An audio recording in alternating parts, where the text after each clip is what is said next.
अस्सलाम वालेकुम students, I am your host Shams वजीर हुसैन और आज हम टॉपिक जो हमारा स्टार्ट हो रहा है वो है बेसिक टर्म्स ऑफ अकाउंटिंग।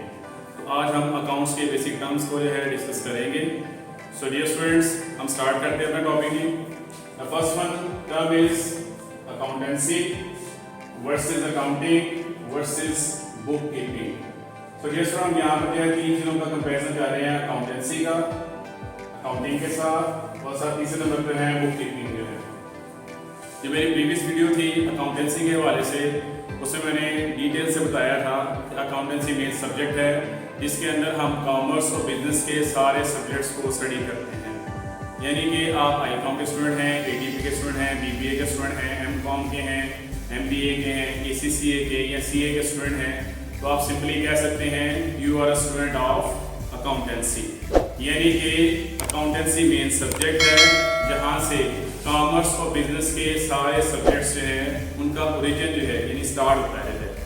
और अकाउंटेंसी की जो है वो डिफरेंट ब्रांचेस हैं, जिनमें से जो है वो एक ब्रांच है अकाउंटिंग, और सिमिलरली जो है बुक कीपिंग भी इसी की ब्रांच में से आती है। सो अकाउंटिंग क्या है डियर स्टूडेंट्स?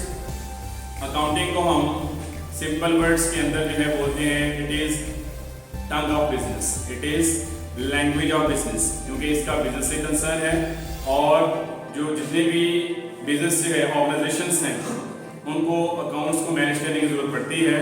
सो अकाउंटिंग को हम नाम लेते हैं बिजनेस की टंग का जो है। और ये 4 स्टेप्स के अंदर जो है हम अकाउंटिंग को परफॉर्म करते हैं। अकाउंटिंग के फंक्शन को परफॉर्म करने के लिए जो फर्स्ट वन स्टेप है that is recording, the second one step is classification, the third one step is summarising, और जो फोर्थ वन स्टेप है उसे नाम देते हैं रिजल्ट्स का। सो डियर स्टूडेंट्स, अकाउंटिंग को हम कमर्शियल अकाउंटिंग, फाइनेंशियल अकाउंटिंग या जनरल अकाउंटिंग का नाम भी देते हैं। इंशाल्लाह जो है जो कमिंग अप वीडियोस आएंगी अकाउंटिंग के जो मैंने 4 स्टेप्स आपसे जो है डिस्कस किए, आपसे बात की मैंने, रिकॉर्डिंग, क्लासिफिकेशन, समराइजिंग और रिजल्ट्स जो है हम वन बाय वन जो है इनको डिटेल से जो है चैप्टर वाइज आपको एलैबोरेट किया जाएगा इनके हवाले से। कि रिकॉर्डिंग आपकी होती है जर्नल के अंदर, और क्लासिफिकेशन होती है लेजर के अंदर, और समराइजिंग जो थर्ड वन स्टेप है उसके अंदर जो है हम बनाते हैं ट्रायल बैलेंस, और जो फोर्थ वन है जो रिजल्ट्स वो हम बनाते हैं फाइनल अकाउंट्स के अंदर जो है। जो अकाउंटिंग से रिलेटेड वीडियो थी उसके अंदर भी हम डिटेल से जो है इन 4 स्टेप्स को जो है सीख चुके हैं। जो बुक कीपिंग है डियर स्टूडेंट्स, बुक कीपिंग को हम रिकॉर्ड कीपिंग का नाम भी देते हैं, यानी कि ट्रांजैक्शंस का रिकॉर्ड करना। तो डेली बेस पे आप देखिए जो है कि हम किसी भी किस्म की रिकॉर्डिंग कर रहे हैं तो उसको हम बुक कीपिंग या रिकॉर्ड कीपिंग का नाम दे सकते हैं। जैसे सपोज कर लें कि एक टीचर है तो वो स्टूडेंट्स की जो है अटेंडेंस लगा रहा है क्लास में, तो बेसिकली वो बुक कीपिंग का काम कर रहा है। इसी तरह अगर लोग फैक्ट्री में किसी कंपनी में जा रहे हैं तो वहाँ पर जो है वर्कर्स की अटेंडेंस लग रही है। किसी भी ऑर्गेनाइजेशन के अंदर जो है वहाँ पर जो एम्प्लॉइज़ हैं वो आ रहे हैं, उनकी अटेंडेंस का काम हो रहा है, उसको हम बुक कीपिंग या रिकॉर्ड कीपिंग का नाम दे सकते हैं। सो किसी भी बिजनेस डीलिंग को इन शॉर्ट रिकॉर्ड करना उसको हम नाम देते हैं बुक कीपिंग या रिकॉर्ड कीपिंग का। सो अगर हम बात करते हैं कंपैरेटिवली इन तीनों की, तो आप ये कह सकते हैं अकाउंटेंसी इसमें डैडी का रोल प्ले कर रहा है, दैट्स अ फादर। जैसे हम कहते हैं कि तमाम इंसान जितने भी हैं हज़रत आदम अलैहिस्सलाम जो है उनके जो है वो मेन फादर हैं। इसी तरह जो है अगर हम बात करते हैं अकाउंट्स के सब्जेक्ट्स के हवाले से, तो अकाउंटेंसी जो है ये मेन सब्जेक्ट है, ये डैडी है, ये इसका सन है जो अकाउंटिंग है। और अकाउंटेंसी से जो है अगर हम जो है कंपैरेटिवली बात करते हैं तो ये समझ लें ये ग्रैंड सन है। इसकी वजह ये है कि बुक कीपिंग में सिर्फ हम रिकॉर्ड करते हैं, जबकि अकाउंटिंग में सिर्फ रिकॉर्डिंग नहीं होती बल्कि इसमें क्लासिफिकेशन, समराइजिंग और फाइनल अकाउंट्स यानी कि जो आपके रिजल्ट्स भी जो है इसके अंदर आते हैं उनकी इंटरप्रिटेशन भी होती है। तो ये 3 जो है डेफिनेशन होगी में। उसके बाद हम नेक्स्ट बात करते हैं कैपिटल और ड्राइंग्स के हवाले से। सो डियर स्टूडेंट्स, कैपिटल क्या चीज़ है? कैपिटल या ऑनर्स इक्विटी जो है ये वो अमाउंट है या वो चीज़ें हैं जिनके साथ आप बिजनेस को स्टार्ट करते हैं। तो कैपिटल या ऑनर्स इक्विटी जो है ऐसी अमाउंट है in the form of cash और any other thing which is invested in business is called as capital या ऑनर्स इक्विटी। ये वो पैसे हैं जो कारोबार का मालिक कारोबार के अंदर लगाएगा कारोबार को शुरू करने के लिए, या जब बिजनेस रनिंग के अंदर है तब भी वो पैसे कारोबार में लगाए जा सकते हैं, उनको भी हम कैपिटल का नाम ही देते हैं। या इसके जो अल्टरनेट टर्म इस्तेमाल होती है उसे कहते हैं honours equity. Basically British accounting system है और अमेरिकन अकाउंटिंग सिस्टम है। सो ब्रिटिश अकाउंटिंग सिस्टम में हम बोलते हैं इसको कैपिटल, और जो अमेरिकन अकाउंटिंग सिस्टम है वहाँ पे टर्म इस्तेमाल होती है ऑनर्स इक्विटी की है। So the next one is drawings है। अब ये स्टूडेंट ड्राइंग्स का जो बेसिक कॉन्सेप्ट है यहाँ पर जो है आपके माइंड में जो है, अगर आप जो है न्यू कमर हैं तो आपने जो है ड्राइंग का लफ्ज़ डेफिनेटली सुना होगा, लेकिन यहाँ पर जो है ड्राइंग का जो कॉन्सेप्ट है वो डिफरेंट है, बिल्कुल जैसे कैपिटल का कॉन्सेप्ट डिफरेंट है। जैसे हम बात करते हैं जी कि पाकिस्तान का कैपिटल सिटी जो है वो इस्लामाबाद है, ठीक है। यहाँ हम बात करते हैं ABC में जो है कैपिटल लेटर्स की बात करते हैं, लेकिन यहाँ पर कैपिटल का मीनिंग था बिजनेस की investment in the form of cash या किसी और फॉर्म में जो है। जैसे सपोज कर लें एक पर्सन है, उसने बिजनेस स्टार्ट किया जो है, लेट कि आपका जो है एक ग्रोसरी स्टोर है, तो ग्रोसरी स्टोर में जो है आपको कैश चाहिए और ग्रोसरी की जो आइटम आपने परचेज की है या आपने जो रैक्स वगैरह बनाए, ठीक है, और उसके अंदर जो है ग्रोसरी का आइटम को आपने रखना है, तो ये तमाम चीज़ें बेसिकली जो है आपके कैपिटल में आएंगी। जी नेक्स्ट वन जो स्टूडेंट्स है तो ड्राइंग्स है। तो ड्राइंग आप जो भी चीज़ है बिजनेस से निकलवाते हैं अपने पर्सनल यूज़ के लिए, उसको हम ड्राइंग्स का नाम देते हैं। फॉर एग्जांपल जो है अगर एक गोल्ड स्मिथ है, उसने गोल्ड सेल करने के लिए रखा हुआ है, अगर वो वही गोल्ड जो है अपने घर के इस्तेमाल के लिए ले जाता है, उसको हम ड्राइंग्स का नाम देंगे। अगर एक बुक शॉप वाला जो है, ठीक है, तो बुक शॉप वाले ने जो है सिंपली क्या किया है बुक सेलर ने कि जो उसका बुक्स हैं कॉपीज़ हैं उसने सेल करने के लिए रखी हैं, अगर वही वो बुक्स कॉपीज पेन्स वगैरह अपने घर के इस्तेमाल के लिए लेता है, अपने किड्स के इस्तेमाल के लिए, उसको हम ड्राइंग्स का नाम देंगे। अगर आपका फर्स्ट कर लें शोरूम है कार्स का और आप कार ले जाते हैं अपने घर के इस्तेमाल के लिए जो है, वो बिजनेस के कैपिटल में भी आप उसे सेल करने के लिए रखा हुआ है, और अगर आप उसे अपने पर्सनल यूज़ में ले जाते हैं उस कार को, उसे हम ड्राइंग्स का नाम देंगे। इन शॉर्ट ये कि बिजनेस से आप कोई भी चीज़ निकलवा लेते हैं अपने पर्सनल यूज़ के लिए, उसको हम ड्राइंग्स का नाम देते हैं। So next one concept is students purchases versus sales। Purchases और सेल्स के अंदर जो है स्टूडेंट्स जो है, परचेजेस क्या चीज़ होती है, कोई भी चीज़ जो जिसका आप काम करते हैं, जिसको आप खरीदते हैं बेचने के लिए, उसको हम नाम देते हैं परचेजेस का। सपोज कर लें अगर आप फैंस का काम करते हैं तो फैंस आपके लिए गुड्स हैं, अगर आप मोबाइल फ़ोन का काम करते हैं मोबाइल फ़ोन आपके लिए गुड्स हैं, अगर आप बैग्स को सेल करते हैं तो बैग्स आपके लिए गुड्स हैं। सो डियर स्टूडेंट कोई भी चीज़ जो आप बेसिकली जो है खरीदते हैं बेचने के लिए, यानी जिस चीज़ का आप कारोबार करते हैं, उनको हम जो है गुड्स का नाम देते हैं। और अगर आप माल खरीद रहे हैं, गुड्स को खरीद रहे हैं, तो उसको हम नाम देंगे परचेजेस का। आप यहाँ देखें कि मैंने यहाँ पर प्लूरल के अंदर जो है ये टर्म इस्तेमाल की है परचेजेस की, सिर्फ परचेज यूज नहीं किया, बट जो है परचेजेस का इस्तेमाल किया है। तो डियर स्टूडेंट परचेजेस बेसिकली जो है वो चीज़ें होंगी जो आपने खरीदी बेचने के लिए, क्योंकि आप बल्क क्वांटिटी के अंदर ज़्यादा क्वांटिटी में चीज़ों को खरीदते हैं, इसलिए जो है मैंने यहाँ पर परचेज का वर्ड यूज़ किया है। नेक्स्ट इसके बाद ये स्टूडेंट आ गया सेल्स। तो जिस तरह आप जो है चीज़ें बल्क क्वांटिटी में खरीदते हैं, इस तरह बेचते भी जो है बल्क क्वांटिटी के अंदर है। आपने खरीदा तो उसको हम परचेज का नाम देंगे, और आप उसको बेच रहे हैं तो देन उसको नाम देंगे सेल्स का। तो ये स्टूडेंट ये हमारी डेफिनेशन थी, जिसको ऊपर से इनको भी जो है रेफर कर देता हूँ। Assets versus liabilities.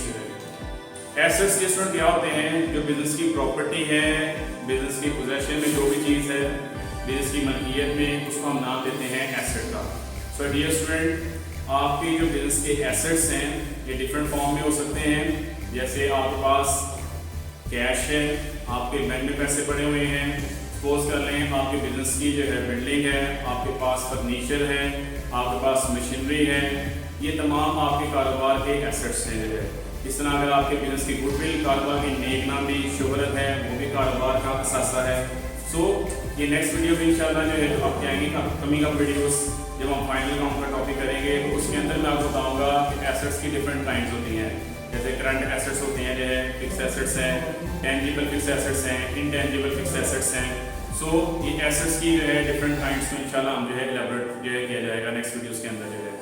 सो एसेट आपके बिजनेस की जो है प्रॉपर्टी है, आपके बिजनेस की पोजेशन में जो भी चीज़ है उसको हम एसेट का नाम देंगे। Next one dear students, liabilities जो है। लायबिलिटी क्या होती है? ये आपके बिजनेस की फिनेंशियल ऑब्लिगेशन।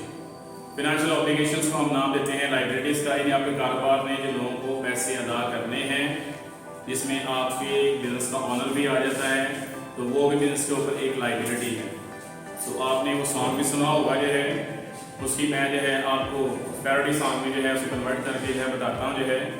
वो आपने ये सॉन्ग सुना होगा, क्यों एसेट एसेट करते हो, क्यों एसेट पे तुम मरते हो, एक बात तो बतला दो तुम, क्यों लायबिलिटी से तुम डरते हो। सो डियर स्टूडेंट्स, बेसिकली जो है जो आपके एसेट्स हैं, इससे सबको क्या होता है कि हम लोग आमतौर पर जो है घबराते हैं लायबिलिटी से, क्योंकि हम लोग जो है हम अपनी लायबिलिटीज अपने ऑब्लिगेशंस को जो है अदा नहीं करना चाहते, लेकिन हम एसेट्स जो है चाहते हैं तो वो दाएं बाएं से हर जगह से आते हैं। सो पढ़ना भी जो है आपके ऊपर जो है एक रिस्पॉन्सिबिलिटी है जो है। अगर आप ये लायबिलिटी जो है वो पे ऑफ करेंगे, स्टडी करेंगे अच्छे से जो है, तो डेफिनेटली फ्यूचर में आपके पास एसेट्स भी आएंगे। So next one is student income versus expenses. Income के लिए एक और टर्म भी इस्तेमाल होती है, उसको नाम देते हैं रेवेन्यू का। सो इनकम क्या होती है डियर स्टूडेंट्स? जब आप चीज़ों को सेल करते हैं तो सेल करने से जो पैसे आपको आते हैं उसे हम नाम देते हैं इनकम का या रेवेन्यू का। क्या सेल के अलावा भी कहीं से आपको इनकम आ सकती है? डेफिनेटली सेल के अलावा भी आपको वहाँ से पैसे आ सकते हैं। अगर आपकी बिल्डिंग है किराए पे चढ़ी हुई है तो वहाँ से आपको रेंट आ रहा है। अगर आपने पैसे बैंक में जमा कराए हैं तो वहाँ से आपको प्रॉफिट मिल रहा है। अगर आपने किसी के लिए as an agent services perform की हैं तो आपको कमीशन मिल रही है। तो ये सारी की सारी इनकम में ही इंक्लूड होती हैं। सिर्फ फ़र्क इतना है कि सेल आपकी डायरेक्ट इनकम है और सेल के अलावा जो आपकी साइड अर्निंग है, जो साइड बिजनेस से पैसे आते हैं, वो उनको हम नाम देते हैं इनडायरेक्ट इनकम का या रेवेन्यू का नाम देते हैं। एक्सपेंसेस क्या होते हैं स्टूडेंट्स? एक्सपेंसेस होते हैं कारोबार के अखराजात जो है। आपने बिजनेस को चलाना है तो डेली बेसिस पर आपको बहुत से एक्सपेंसेस को जो है इनकर करना, अदा करना ज़रूरी है। जैसे आपको अगर आप माल मंगवा रहे हैं तो उस पर आपको किराया देना पड़ रहा है, अगर बेच रहे हैं उस पर किराया अदा करना पड़ सकता है। मुमकिन है कि आपके बिजनेस की बिल्डिंग किराए पर हो रही है। इसी तरह जो है अगर आपने गाड़ियाँ बिजनेस में जो इस्तेमाल कर रहे हैं, जो मोटर व्हीकल्स वगैरह हैं, उनकी रिपेयर मेंटेनेंस मरम्मत वगैरह का खर्चा है, तो ये बेसिकली बिजनेस के एक्सपेंसेस ही होते हैं जो है। अगर आपने डेली बेसिस पर किसी को रखा हुआ है दिहाड़ी पर जो है, किसी मजदूर को, तो आपको उससे जो है मजदूरी देनी पड़ रही है। या आपने भी बंदा ऐसा है जिसको आपने सैलरी पर रखा हुआ है, यानी कि फिक्स अमाउंट आप पे कर रहे हैं उसे महीने के एंड पर जो है, वो भी बिजनेस का एक्सपेंस है। सो बिजनेस के बहुत सारे एक्सपेंसेस हो सकते हैं। एक्सपेंस करना ज़रूरी है। खर्चा करेंगे तो आमदनी आएगी। अगर आप गुड्स को खरीदेंगे तो फिर ही आप बेच सकते हैं। जब खरीदेंगे तो आपका एक्सपेंस होगा, यानी आप गुड्स खरीदेंगे जिसे हम परचेजेस का नाम देते हैं, और जब चीज़ों को बेच देंगे तो उसको हम नाम देंगे इनकम का। सो इनकम जनरेट करने के लिए एक्सपेंस का करना ज़रूरी है। तो next one is students return outward, return inward, purchase discount और सेल डिस्काउंट। ये बेसिकली जो है ये एक कंप्लीट फैमिली है। इसको मैं एलैबोरेट कर देता हूँ। सपोज कर लें कि मैं बायर हूँ और आप सेलर हैं। अगर मैं गुड्स को आपसे खरीद रहा हूँ तो मेरे लिए परचेजेस हैं, तो आपके लिए क्या होंगी? सेल्स, क्योंकि आपने चीज़ों को बेचा है। इसी तरह जो है अगर मैंने खरीदा हुआ माल आपको वापस किया किसी भी वजह से जो है, अगर जो है गुड्स के अंदर कोई डिफेक्ट था या फिर जो है जो सैंपल भेजा गया था उसके मुताबिक चीज़ें नहीं आई, या यहाँ जितना माल चाहिए था हमें जो है गुड्स सही थी उससे ज़्यादा आ गई हैं, देन इन दैट केस जो है मैंने खरीदा हुआ माल आपको वापस कर दिया। मेरे लिए वो कहलाएगा परचेज रिटर्न या रिटर्न आउटवर्ड, क्योंकि मेरी फैक्ट्री से, मेरी कंपनी से माल आउट हो रहा है, तो मेरे लिए वो परचेज रिटर्न है या रिटर्न आउटवर्ड है। तो आपके पास बेचा हुआ माल वापस आया, जो आपको मैंने वापस किया, आपके फैक्ट्री में इन हुआ माल है, उसको रिटर्न इनवर्ड या सेल रिटर्न का नाम देंगे, क्योंकि आपका फरोख्त किया हुआ माल वापस आ रहा है। इसी तरह अगर मैं चीज़ों को खरीदने पर आपसे डिस्काउंट लेता हूँ तो उसे परचेज डिस्काउंट का नाम देंगे, और आप चीज़ों को बेच रहे हैं तो आपके लिए ये वही डिस्काउंट सेल्स डिस्काउंट कहलाएगा। Next one is student trade discount versus cash discount. इसमें क्या बेसिक डिफरेंस है? डियर स्टूडेंट, ये हमारे मामूल का मामला है कि जब हम चीज़ों को खरीदते हैं तो हम नेक्स्ट जो सेलर होता है उससे डिमांड करते हैं डिस्काउंट के लिए।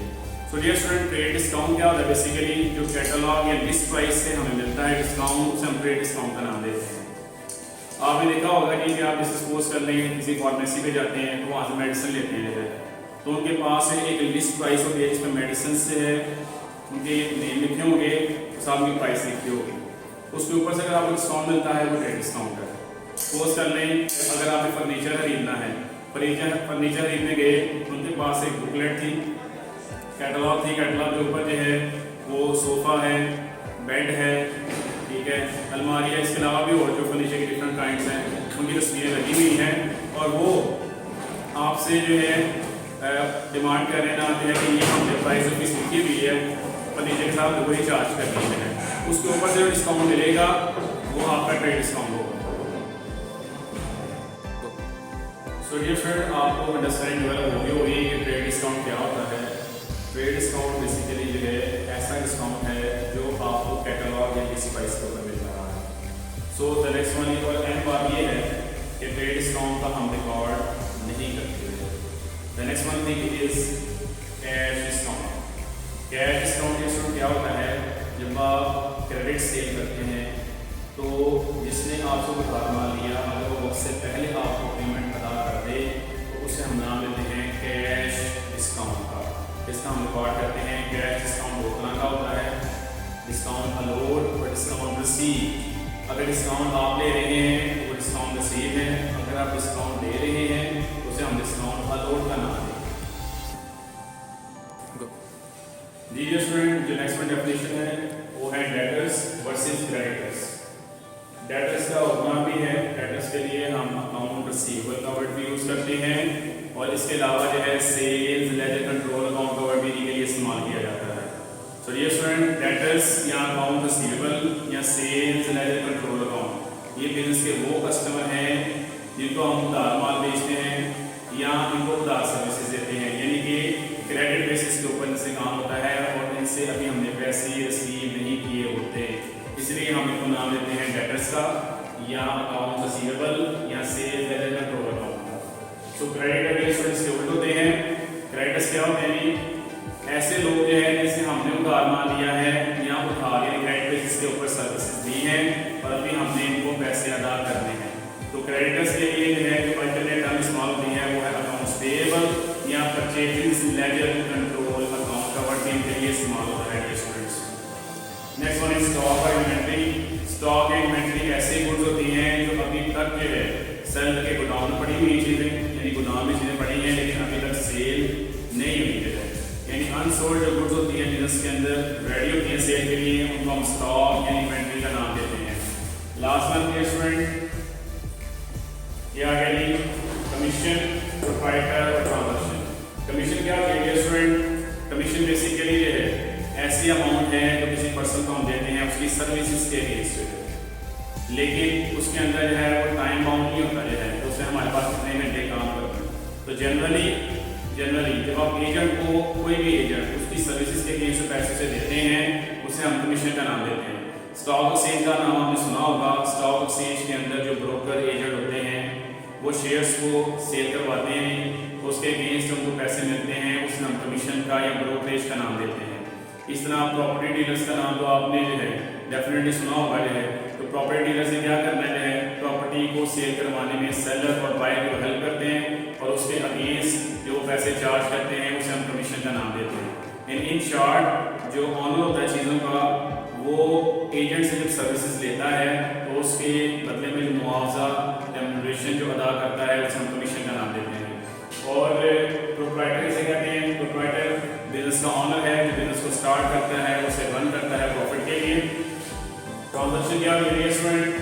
ट्रांजैक्शन बेसिकली जो है बिजनेस डीलिंग को हम बोलते हैं और इसमें आपकी एटलीस्ट 2 पार्टीज इन्वॉल्व होती हैं और 1 पर्सन जो है बेनिफिट दे रहा होता है और अदर पर्सन बेनिफिट ले रहा होता है। इन शॉर्ट बिजनेस डीलिंग्स को हम ट्रांजैक्शंस का नाम देते हैं और यहाँ सिंपल वर्ड्स में उसको नाम देते हैं बिजनेस डीलिंग का। सो कारोबारी लेन देन जो है नकद भी हो सकता है और उधार भी हो सकता है, यानी कि कैश ट्रांजैक्शन भी हो सकती है या ऑन क्रेडिट या ऑन अकाउंट ट्रांजैक्शन भी हो सकती है। सो उम्मीद है स्टूडेंट्स जो है कि आपको अकाउंटिंग जो बेसिक टर्म्स हैं जो है वो उसको अंडरस्टैंड डेवलप होगी। फिर भी अगर आपको कॉम्प्लिकेशन आए तो आप जो है कमेंट बॉक्स के अंदर जो है आप क्वेश्चन पूछ सकते हैं। जो है हमारे चैनल को ज़्यादा से ज़्यादा सपोर्ट करें। जो है तब तक के लिए जो है देखती आंखों जो है और सुनते कानों को शम्स वजीर हुसैन का सलाम।